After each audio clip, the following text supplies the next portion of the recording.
आज होती महाशिवरात्र. तर सावीला सकाळी लवकरच सकाळी उठल्या उठल्या आम्हाला मंकी दिसले. तर आम्ही गॅलरीमध्ये मंकी बघायला आले.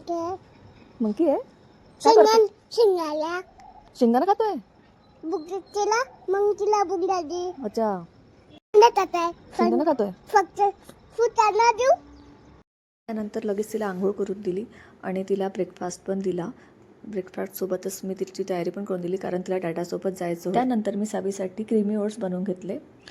ओट्सची फुल रेसिपी मी लवकरच शेअर करेन.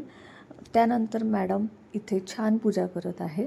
आम्हाला पूजा म्हटलं की खूप जास्ती आवडतं. ती पूर्ण वेळ पूजेमध्ये बसते. त्यानंतर घरी येऊन मग छान मनूसोबत खेळलो आम्ही. खेळणं झालं आणि मग तिला छान ओट्स खायला दिले.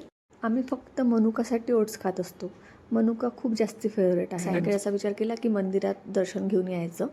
खूप मोठी लाईन होती तरी पण असा विचार केला की लवकरच होऊन जाणार दर्शन, त्यामुळे मग आम्ही गेलो. आम्हाला ओळखी करायला काही वेळ नाही लागत. तिथे एक छान दिदी भेटली होती, तिच्यासोबत छान गोष्टी केल्या, गप्पा केला. मग फायनली आमचं दर्शन झालं.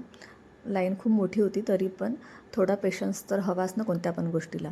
आतमध्ये खूप छान निवांतपणे दर्शन झालं, पण ॲक्च्युली तिथे मोबाईल अलाव नव्हतं. दर्शन झाल्यानंतर ती दिदी परत आम्हाला भेटली, तर आम्ही तिला छान बाय करून दिलं आणि निघालो घरी जायला.